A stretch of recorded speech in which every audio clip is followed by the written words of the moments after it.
All right, so let me ask you a quick question. I know it's going to sound a little silly at first, but I do kind of want your sincere answer. Do you remember learning how to walk? No, I don't remember that. Yeah, I don't either. I was sitting there trying to think about it because I know what most kids, babies learn kind of like to walk when they're like 1 or 2 years old, right? Typically, it's right around the age of 1. Yeah, all right. So do remember our son learning how to walk, and I do remember him falling constantly, and I mean constantly.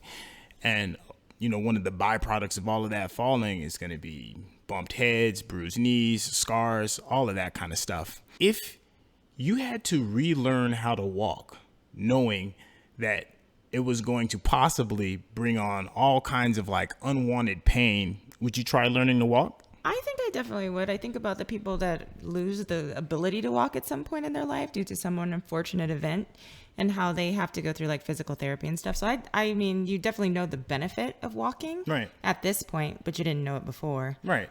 So I would definitely learn how to do it again. Yeah, I think most people would.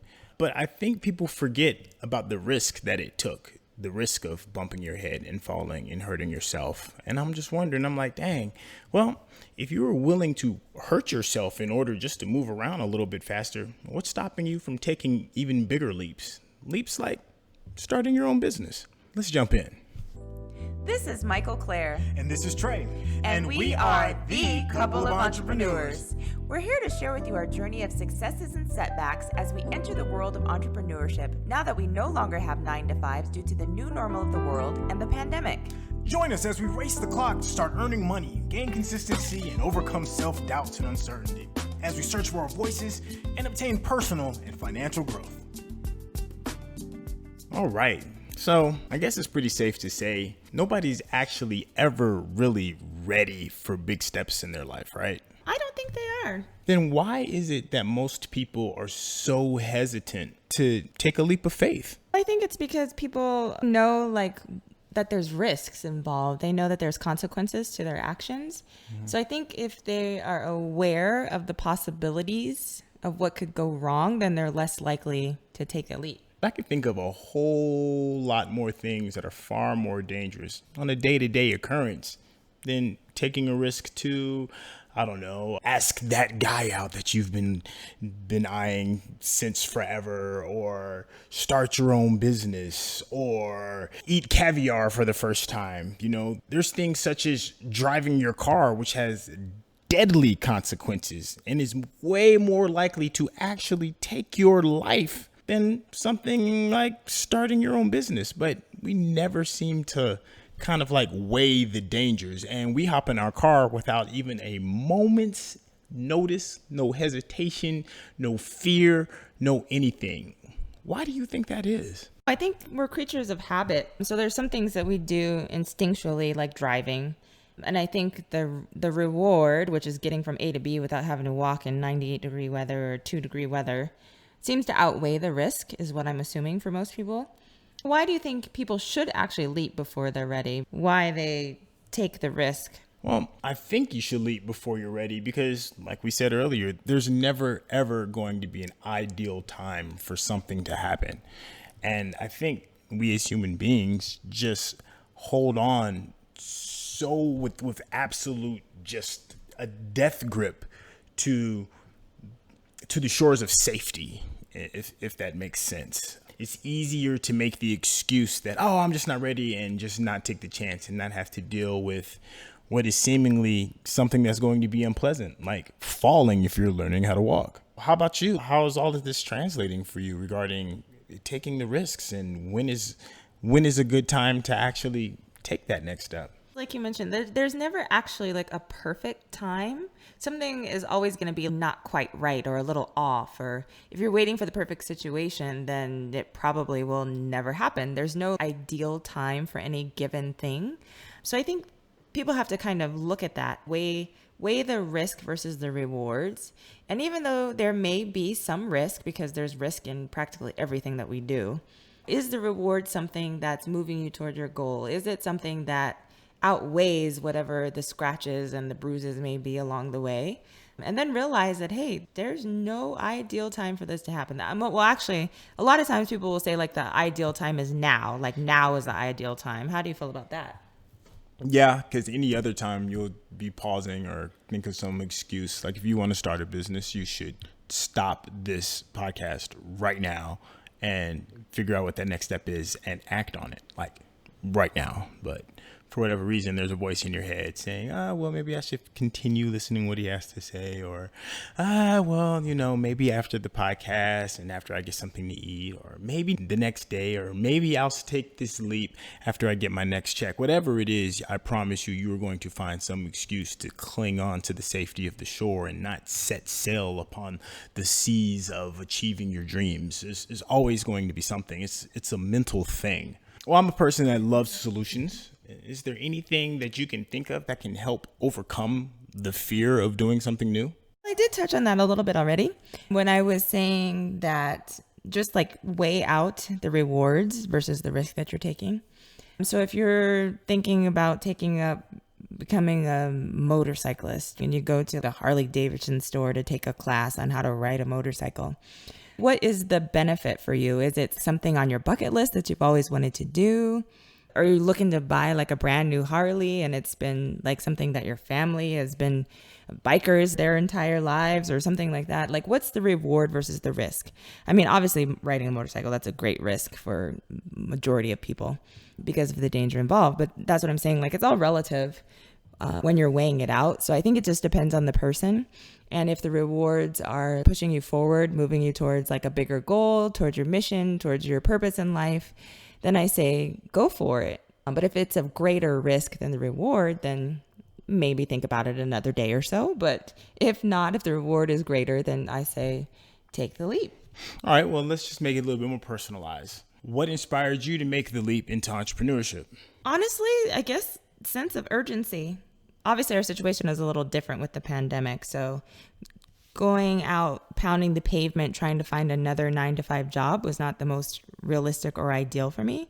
So when I weighed out the risk of my health and risking maybe my family's health by spreading viruses, it just wasn't the most ideal situation. So I was looking around for other options, other opportunities, and the rewards that could come from entrepreneurship, the freedom, the time freedom, the freedom to be with family, the freedom to make my own income, those things, which were the rewards, outweighed the risks that would be around if I were to continue down the 9-to-5 path. A lot of people say you'll just figure it out as you go. Does that even sound like a responsible thing to do when taking a choice or making the leap towards something new and daring? Like, should you prepare more? What do you think? Should you prepare more?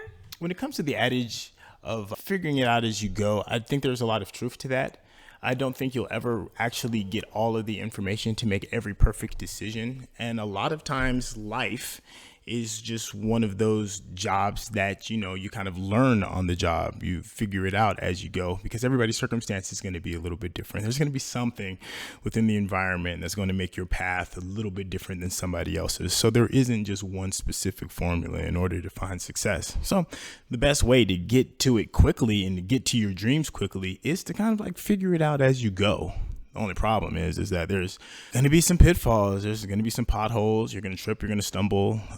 You're going to probably go down the wrong path a couple of times and have to backpedal or retrace your steps and get back on the horse again in order to, reach your destination. But the thing is that all of those things, all of those bumps in the roads, all of the things that have appeared to slow you down are actually the things that are making you stronger.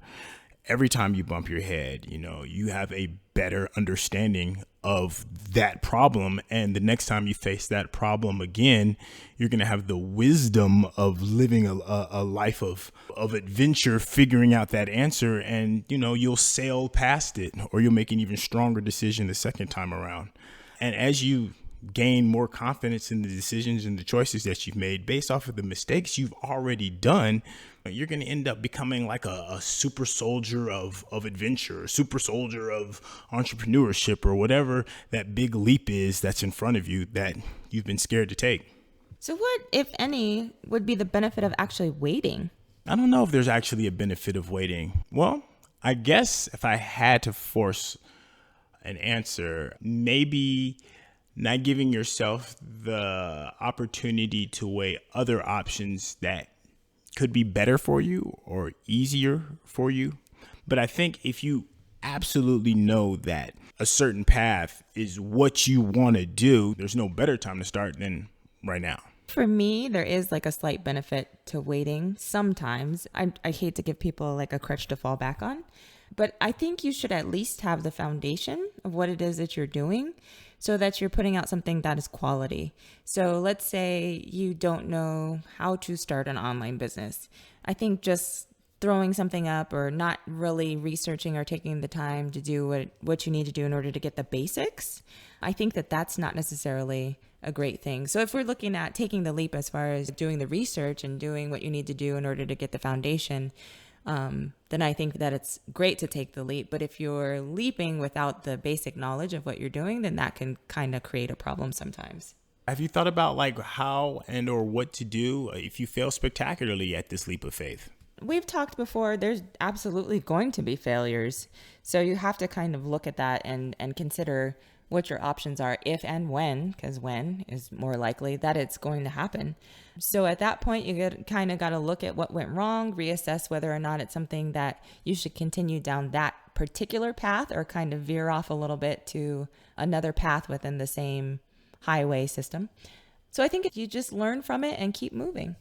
I always fall back to the car example. One of the most dangerous things we do, all of us, is drive our car. The likelihood of us coming back home after just a typical Sunday drive is a lot lower than starting your own business. Driving your car has a deathly consequence, but for whatever reason, nobody ever thinks that could this be the last time I drive my car before they start their engine. But I can remember there being a type of fear of driving the very first time, like when you get your learner's permit and the very first time you hop on the freeway and it absolutely terrifies you because everything is moving so fast and you start really wondering if that airbag is going to deploy correctly or if that seatbelt is going to really hold you down. But somewhere along the line, that fear disappears and hopping into that death machine of a car just doesn't seem so scary anymore. I see that same type of attitude in entrepreneurship in people that are very successful in it, people that start multiple businesses. Some of them fail, some of them do very well, but the fear of just going out there and doing it just doesn't seem to be anything that makes them pause or hesitate. They seem to just be bold regardless of whatever the endeavor is going to be. Do you see any parallels of just being used to the dangers of taking risk? Do you think that being bold is something that can be learned, or is it something that you're just born with? Well, I know risk takers versus people that are risk adverse, they're gonna more than likely have more successes than the people that aren't willing to take risks. So I think there's obviously a parallel between those two things, being a risk taker and having success. Of course, they have a lot of failures as well, but they'll have more successes because they're taking more risks. I think that you absolutely have to be bold in that regard. And I think that the bolder you are, the more success you may have. It can be, do I think it can be learned? Let me think about that for a second. I think it's something that you can gain over time by taking action, but I don't know if someone can teach you that. I think you can teach yourself based on what actions you take and how more willing you are to learn about taking risks and being successful and failing and learning from your failures and that type of thing. Do you think you can learn how to be a bold risk-taking success? I think that with any type of repetition of anything, you just get used to it and you just do it. I think courage is one of those things as well. If you constantly put yourself in a position where you have to force yourself to take action and take those leaps, it doesn't become like this menacing thing, this dark cloud of failure, of potential failure that's like hanging over your head. I do think with enough practice, you can become bold. I don't think it has to be something that you're born with. So kind of like one of those things where you were saying, and we had talked about in the past, like developing habits. So you think like given like a certain amount of time or over time, it can become a habit because of that? Yeah, actually, there is a really good book that we've referenced before. It's the 4-Hour Work Week. I forgot the author's name. It'll come to me in a little bit.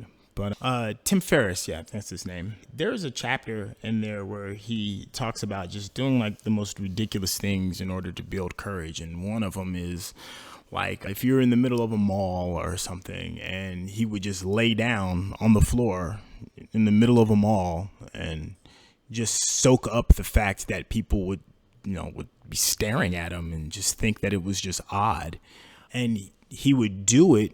I think he said he would do it if not daily for a while, just so he could get used to being uncomfortable.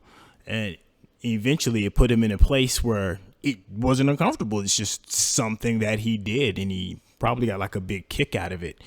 But I think what he was doing is that he was shaping and molding his mindset into taking risks, into being judged, into being stared at.